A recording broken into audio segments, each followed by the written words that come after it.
రాష్ట్రంలో కాంగ్రెస్ పాలన ఏ విధంగా నడుస్తోందంటారు? ఇప్పటికీ ఇంకా సీఎం రేవంత్ మీద ధిక్కార స్వరాలే వినిపిస్తున్నాయి. ఎందుకు? కాంగ్రెస్‌లో అవి సహజమండి. హుహు. రేవంత్ రెడ్డి గారి పనితీరు అయితే ఓకే. హ్మ్. ఆయన చాలా ఒక్కడే 10 మంది మంత్రులలో ఉన్న మంత్రులలో యాక్టివ్‌గా పనిచేస్తుండు. మంత్రులు కూడా బాగా పనిచేస్తుర్రు గానీ, సీఎం గదా!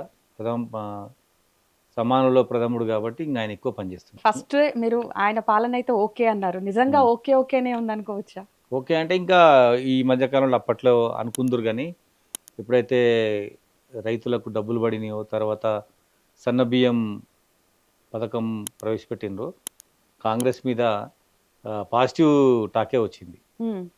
సో, ఇప్పుడు ఎలక్షన్‌లకు పోతే చాలా ఈజీగుంటది కాంగ్రెస్ పార్టీ. అయితే రాజగోపాల్ రెడ్డి లాంటి వాళ్ళు ఇంకా పార్టీకి వ్యతిరేకంగానే మాట్లాడుతున్నారు.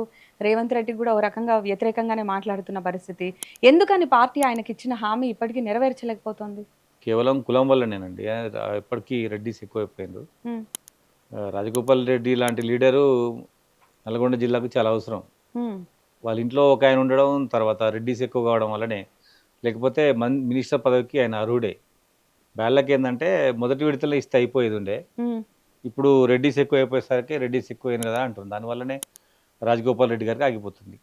రాజగోపాల్ రెడ్డి గారికి అధిష్టానం ఇచ్చినటువంటి హామీ గూడా నెరవేరిస్తే చాలా మంచిది. ఎందుకంటే అటువంటి లీడరు ఆ జిల్లాకు చాలా అవసరం.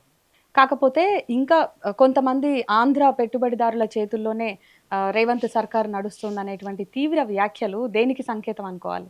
లేదండి ఇప్పుడు ఆంధ్ర వాళ్ళ అంతగానం కేసీఆర్ టైంలోనే ఎక్కువ ఉండేవాళ్ళు. హ్మ్. క్రమక్రమంగా వాళ్ళు తగ్గిపోయిండ్రు. రాజగోపాల్ రెడ్డి గారు ఆ బాధలో ఉండుంటాడు కోపంలో.